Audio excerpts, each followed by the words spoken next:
Buka jalan. Sorry, sorry, sorry. Bapak merasa terlibat, Pak? Merasa terlibat aja, Pak. Apakah merasa terlibat, Pak? Minta tolong buka jalan dulu, Pak. Merasa terlibat, Pak. Tolong, minta tolong. Pak, apakah penyidikan ini salah, Pak? Apa pembelaannya, Pak? Pak, ada tanggapan, Pak, Ben. Pak, tanggapannya Pak. Oh, gimana tanggapannya, Pak? Bapak menerima uang ya Pak? Ada menerima uang Pak? Pak, kapan ini, Pak? Kejaksaan Tinggi Kalimantan Tengah atau Kejati Kalteng akhirnya menetapkan Kepala Dinas Energi dan Sumber Daya Mineral Kadis ESDM Provinsi berinisial V sebagai tersangka dan penetapan tersangka terkait kasus korupsi penyimpangan penjualan hasil tambang zirkon di Gunung Mas, Kalimantan Tengah. Mendalam informasi ini pemirsa sudah dihimpun oleh rekan kami, wartawan Tribun Kalteng, rekan Ahmad Supriyandi, yang saat ini juga sudah terhubung bersama kita. Selamat siang, rekan Ahmad Supriyandi. Ya, selamat siang, Justina. Rekan Ahmad, boleh diinformasikan menurut pemeriksaan awal apa peran dari Kadis ESDM ini sendiri dalam kerugian negara yang mencapai 1,3 triliun rupiah? Ya, baik.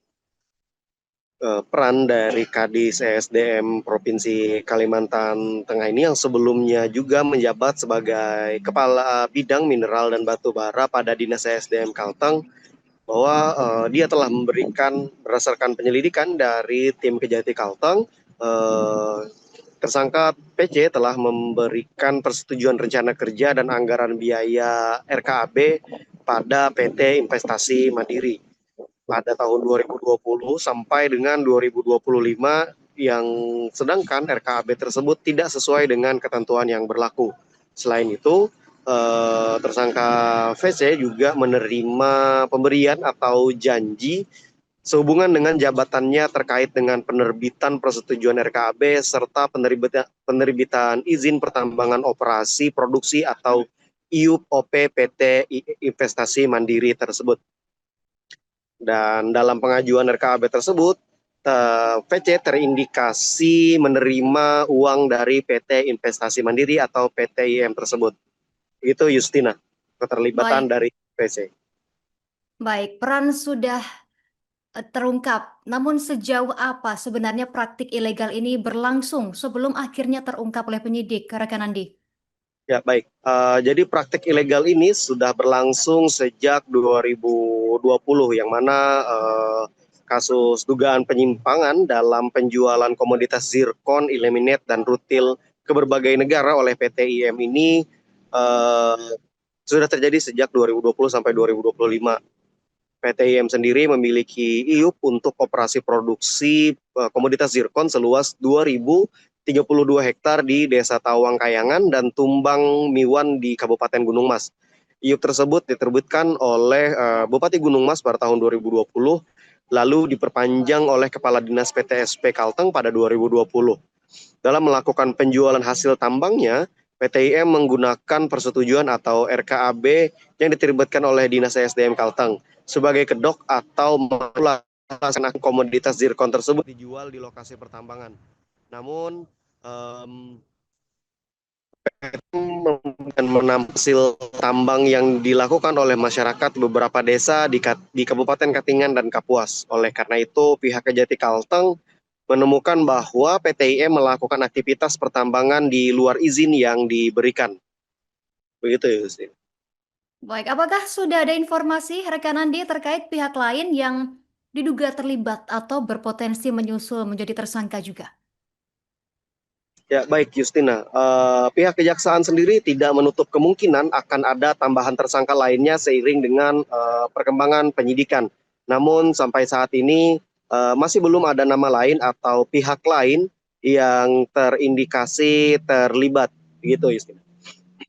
Dari pemerintah Provinsi Kalteng sendiri, rekan Andi, apakah sudah ada respon terhadap penetapan tersangka? Ya, sampai saat ini pemerintah Provinsi Kalimantan Tengah belum memberikan statement secara resmi terkait penangkapan dari Kadis ESDM Kalteng ini. Namun berdasarkan pantauan pagi ini, Dinas ESDM Kalteng masih memberikan pelayanan publik secara administrasi. Namun untuk tindak lanjut, siapa yang akan menggantikan tersangka VC masih belum juga diketahui. Sedangkan Pemprov juga masih belum memberikan arahan kepada Dinas ESDM Kalteng. Begitu, Justina. Assalamualaikum warahmatullahi wabarakatuh. Waalaikumsalam.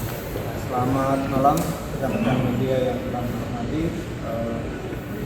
Kami dari penyidik Kejaksaan Tinggi Kalimantan Tengah setelah melakukan rangkaian pemeriksaan dan kami juga telah menemukan 2 alat bukti yang cukup terhadap penyidikan perkara dugaan tindak pidana korupsi terkait penjualan zirkon dan mineral serta turunan lainnya yang dilakukan oleh PT Investasi Mandiri dan entitas lainnya di Provinsi Kalimantan Tengah periode 2020 sampai dengan 2025. Penyidik telah menetapkan 2 orang tersangka masing-masing atas nama inisial PC yang merupakan Kepala Dinas Energi dan Sumber Daya Mineral Provinsi Kalimantan Tengah, dan 1 orang lagi dengan inisial HS yang merupakan Direktur PT Investasi Mandiri. Terkait perbuatan yang dilakukan oleh tersangka dan modus yang dilakukan oleh tersangka serta pasal yang diterapkan akan disampaikan oleh Pak Naspitus. Silakan.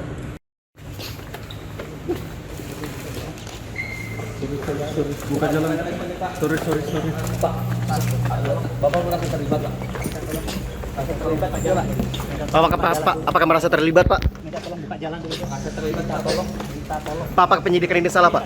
Apa pembelaannya, Pak? Pak, ada tanggapan, Pak, Ben? Pak, tanggapannya Pak. Oh, gimana tanggapannya, Pak? Bapak menerima uang ya Pak?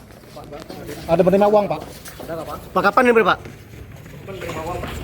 Gimana Pak menerima uang Pak? Pak PN, ada respon Pak PN. Pak PN, Pak PN.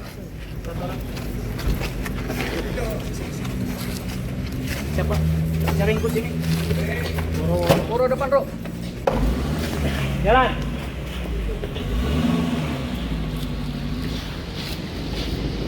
Download Tribun X sekarang, menghadirkan lokal menjadi Indonesia.